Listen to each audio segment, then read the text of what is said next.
Assalamualaikum warahmatullahi wabarakatuh, kelas 12. Hari ini kita latihan soal ya untuk persiapan kuis atau ulangan harian ya untuk dua bab ya, gelombang elektromagnetik dan relativitas khusus. Nah, untuk gelombang elektromagnetik dan relativitas khusus ini nanti Miss ambil nilainya di hari Kamis ya, dan cukup yang hitung-hitungan saja, jadi nggak ada yang teori. Paling soalnya ya seperti biasa 4 atau 5 soal dengan teknis yang seperti biasa juga. Jadi hari ini kita bahas beberapa soal ya, supaya buat latihan kalian juga gitu. Silakan disimak dengan baik, disalin di buku catatan supaya sambil ngitung, sambil nulis gitu ya, sambil ngitung supaya paham gitu. Jadi jangan cuma didengerin, ditonton doang, tapi ditulis juga, karena biasanya yang sambil kita tulis tuh akan lebih terserap di kita gitu, jadi lebih paham kayak gitu dibandingkan dengan cuman dilihat dan didengarkan gitu. Oke, sebelum mulai silakan berdoa dulu masing-masing ya. Setelah itu silakan buka buku paketnya halaman 109 ya. Bismillahirrahmanirrahim, kita mulai ya. Nah, pertama kita akan coba bahas soal esai ya, halaman 109 nomor 15, 16, dan 17. Ini bab yang gelombang elektromagnetik dulu, yang hitung-hitungan. Kan kalau kemarin teori mah insya Allah sudah bisa ya, paling ngomongin tentang spektrum gelombang elektromagnetik yang gak suci motor, terus ngomongin juga manfaat maupun bahaya gelombang elektromagnetik. Kita coba bahas nomor 15 dulu ya. Nah, di situ bilang panjang gelombang cahaya biru adalah 500 nm ya. Coba kita ingat lagi, gelombang cahaya biru masuknya ke spektrum yang mana? Ke cahaya tampak ya. Kalau cahaya tampak itu isinya Magicu Hibiniu ya. Panjang gelombang itu lambangnya apa? Lambda ya. Di situ nilainya 500 nm. Apa itu nm? Nm adalah nanometer ya. Ingat, masih dalam nano. Sementara dalam SI ya, satuan yang internasionalnya itu harus dalam meter. Berarti harus kita konversi dulu. Nah, di situ ditanya apa? Frekuensi cahaya biru, frekuensinya kayak gitu ya. Ini mah gampang gitu ya. Cuman tinggal rumus yang C sama dengan lambda kali F itu bisa langsung dapet kayak gitu ya. Nah, coba kita hitung ya. Nah, seperti biasa kita tulis apa? Tulis tentu saja diketahui ya. Yang diketahui di situ adalah lambdanya adalah 500 nanometer ya. Ingat, kalau nano itu adalah 10 pangkat berapa? 10 pangkat min 9 meter. Sehingga dapat 5 kali 10 pangkat, ini kan 500 itu 10 pangkat 2 ya kan.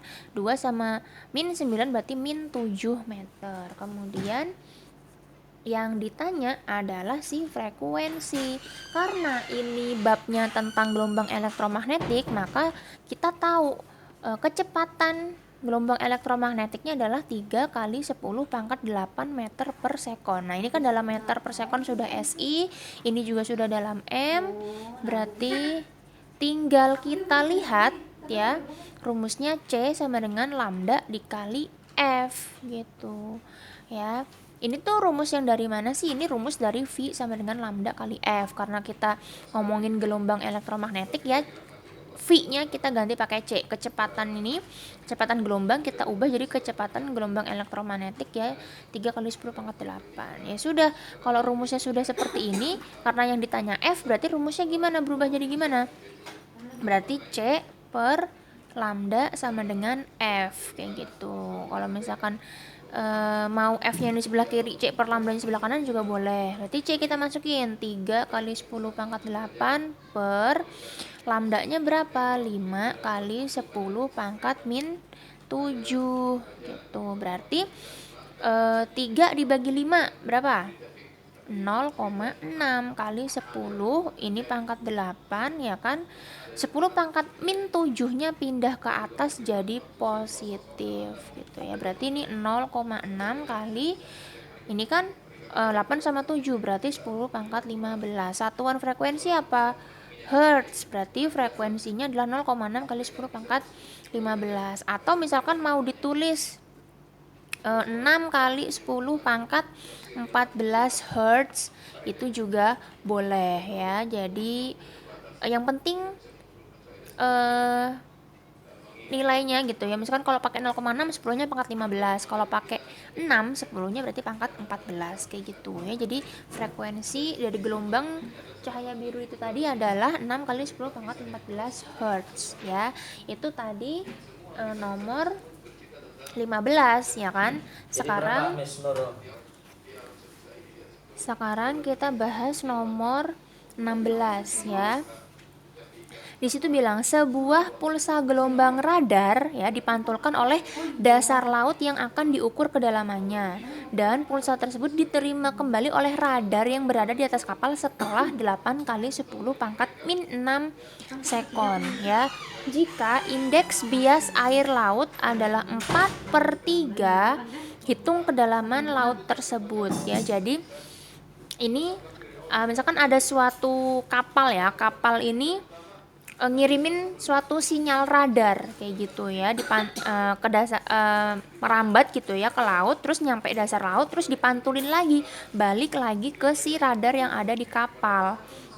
Nah waktu yang dibutuhkan itu adalah 8 kali 10 pangkat min 6 sekon kayak gitu. Nah yang ditanya adalah ini kedalaman lautnya nih berapa sih kayak gitu. Diketahui indeks air lautnya 4/3 kayak gitu. Nah ini caranya pakai yang ada di buku paket kalian, halaman berapa ya coba kita cari ya.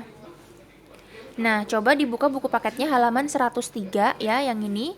Kalau kita cuman mau nyari jarak gitu ya, misalkan kejadiannya misalkan di udara gitu ya, dari radar yang ada di stasiun terus dikirimkan ke suatu pesawat gitu ya, dari pesawat itu balik lagi ke stasiun, itu langsung aja V kali T per 2 kayak gitu ya, itu nyari langsung ketahuan jarak. Tapi kalau misalkan medianya tuh udah berbeda gitu ya, misalkan tadi dari udara terus masuk ke laut gitu kan, itu kan berarti udah air, terus balik lagi ke udara di kapal kayak gitu, itu kan udah beda media gitu, ada udara dan ada air, berarti pakainya yang ini dulu. Kita cari dulu kecepatan si radarnya kayak gitu. Cari dulu N1 kali V1 sama dengan N2 kali V2 gitu. Nanti kalau sudah dapat gitu ya, baru pakai rumus yang S sama dengan V kali T per 2 kayak gitu. Nah, mungkin ingat kembali gitu ya. S ini adalah kedalaman suatu lautan atau intinya jarak gitu ya. Kalau emang jarak pesawat berarti yang di udara gitu. Misalnya jarak kedalaman lautan berarti S-nya ini ya jarak kedalaman lautannya kayak gitu. V-nya adalah cepat rambat radarnya kayak gitu ya. Kalau misalkan emang dia itu di dalam di udara kayak gitu ya, berarti pakainya si C 3 kali 10 pangkat 8. Tapi kalau misalkan memang di dalam air gitu ya, nanti ya V-nya berapa kita cari dari sini kayak gitu, dikali T itu waktu untuk bolak-baliknya per 2 kayak gitu ya. Nah di sini ada N1 kali V1 sama dengan N2 kali V2. N1-nya ini apa? N1 adalah indeks bias udara. Kayak tadi yang Miss jelasin sebelumnya, kalau misalkan ini ada lautan gitu ya. Lautan gitu. Misalkan ini dasar lautannya gitu, sini ada kapalnya gitu ya. Misalkan ini ada kapal.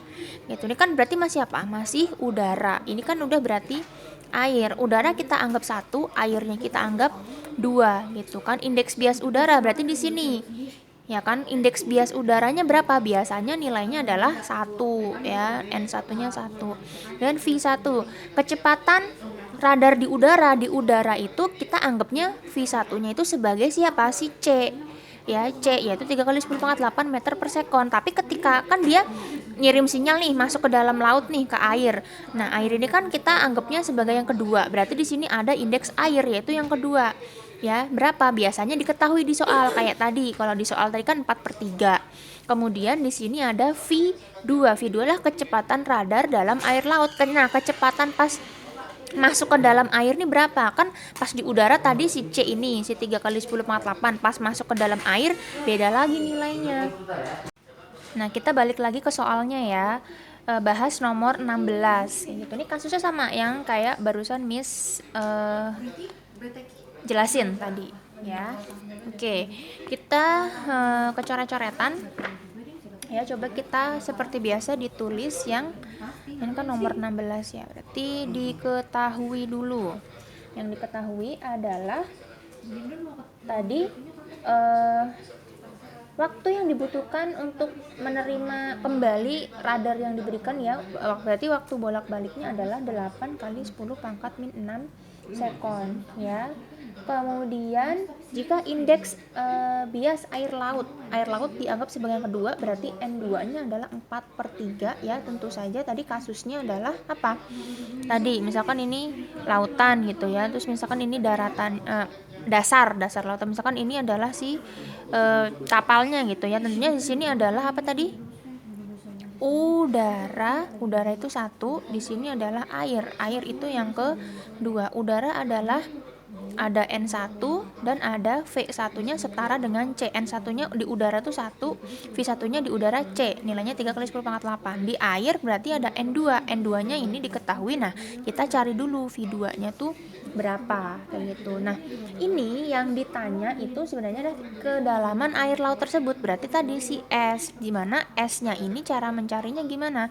S sama dengan V dikali T. Tadi apa? Dibagi 2. V-nya ini mana? Ini si V yang kedua, karena kedalaman air laut kan, berarti kecepatan gelombang di air laut. T-nya yang mana? Yang ini gitu. Berarti kita cari dulu si ini. Tadi rumusnya apa? N1 kali V1 sama dengan N2 kali V2. N1-nya tentu saja kita ubah dulu ya jadi C. Ini N2 V2. N1-nya 1, C-nya 3 kali 10 pangkat 8, N2-nya 4/3 dikali V2. Kita cari dulu. Nah, kalau udah seperti ini rumusnya gimana? Jadi dikali silang kan, berarti ini 3-nya pindah ke atas, 4-nya pindah ke bawah kayak gitu. Berarti 3 dikali 1 kali 3 kali 10 pangkat 8 tetap ya 3 10 pangkat 8 dibagi 4 ya. Berarti V2-nya sama dengan paling boleh jadi 9/4 kali 10 pangkat 8 meter per sekon. Nah, kita pindah ini ke sini. Berarti S sama dengan V2-nya adalah 9/4 kali 10 pangkat 8 ya. Dikali T, T-nya adalah 8 kali 10 pangkat min 6. Terus apa? Dibagi sama 2. Nah, ini kan bisa lebih sederhana nih, nggak perlu dibagi dulu hasilnya berapa, tetap pecahan supaya bisa dibagi sama yang ini kan ya. 8 nih, 4 kali 2 kan 8, yang atas 8 bagi 8 kan habis ya. Nah, berarti sisa berapa? 9 kali 10 pangkat ini 8, ini min 6 berarti 2 meter. Berarti S-nya adalah 900 meter. Seperti itu caranya ya untuk yang nomor 16 kayak gitu ya. Semoga bisa dipahami. Kalau masih bingung silakan ditanyakan. Lanjut kita bahas nomor 17 ya. Sebuah pulsa gelombang radar dipantulkan oleh sebuah benda dan diterima kembali oleh radar setelah 3 kali 10 pangkat min 5 sekon setelah gelombang itu dipancarkan. Nah, ini berarti pakai cara yang langsung aja, nggak perlu dicari V yang keduanya kayak gitu, karena ini mediumnya sama gitu ya. Dianggapnya tentu saja C-nya adalah 3 kali 10 pangkat 8. Tentukan jarak benda tersebut dari stasiun ya. Kalau yang ini langsung aja caranya. Berarti nomor 17 ya. Diketahui nomor 17 itu T-nya untuk bolak-balik adalah 3 kali 10 pangkat min 5 sekon.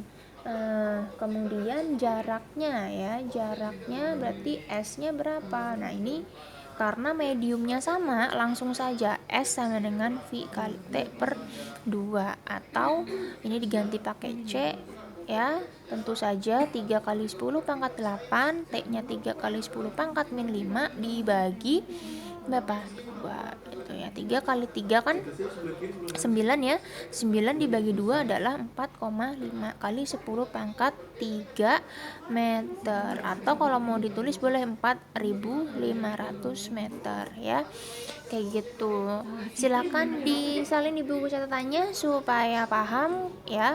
Atau mungkin kalian misalkan menemukan Miss ada yang salah hitung, nggak apa-apa, silahkan diingatkan ke Miss biar bisa dikoreksi bareng-bareng ya, dibenerin bareng-bareng daripada salah keterusan gitu kan, nggak apa-apa ya. Nah, ini latihan soal untuk yang bab gelombang elektromagnetik. Nah, berikutnya kita lanjut ke latihan soal yang teori relativitas ya, yang kemarin tuh yang relativitas kecepatan, ada panjang, ada massa, ada waktu, terus ada apa lagi, ada momentum, ada energi gitu. Nah, ini mungkin Miss akan ambil beberapa contoh aja ya, karena gampang insya Allah gitu ya, supaya nanti bisa untuk ulangan atau kuisnya di hari Kamis ya. Nah, coba silakan dibuka buku paketnya halaman 119 ya.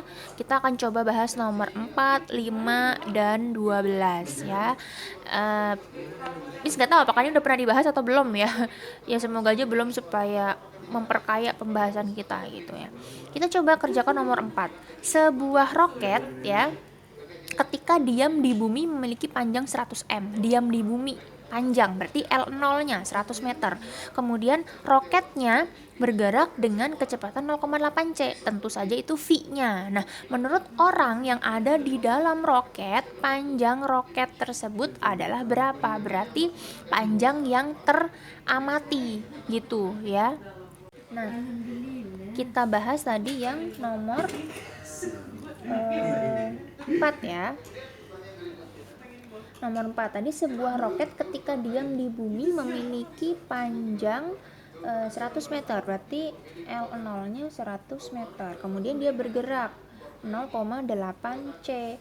Nah, menurut pengamatan gitu ya, berarti L-nya tuh berapa? Berarti jawab L sama dengan L0 dikali akar dari 1 dikurang V kuadrat per C kuadrat. Berarti L0-nya berapa? Yaitu 100 dikali akar dari 1 dikurangi 0,8 C kuadrat per C kuadrat. Berarti ini 100 akar ya, 1 dikurangi 0,8 C dikuadratkan 0,64 C kuadrat per C kuadrat. C kuadratnya dicoret ya, berarti sisa 100 kali 1 dikurangi 0,64. Berarti ini 100 kali 0,36. Akar dari 0,36 adalah 0,6, sehingga ini 60 meter kayak gitu. Berarti jawabannya adalah yang A. Jadi menurut pengamatan tampak lebih kecil dari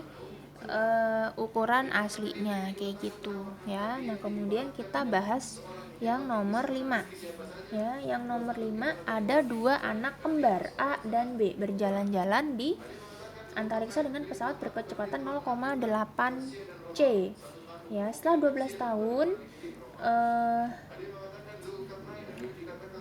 si A ini pulang ke bumi gitu ya. Nah, sementara si B kan masih di bumi gitu ya.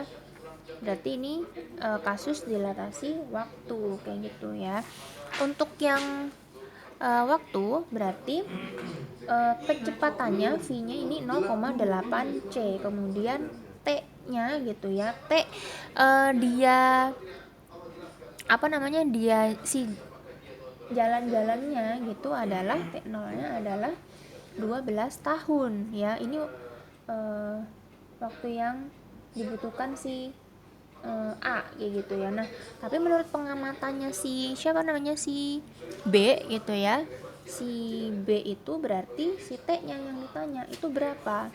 Berarti langsung aja caranya adalah T sama dengan T0 dibagi ya akar dari 1 dikurang V kuadrat per C kuadrat gitu. Berarti T sama dengan T0-nya adalah 12 tahun dibagi akar dari 1 per 0,8 C dikuadratkan per C kuadrat. Ya kan caranya mirip-mirip kan ya?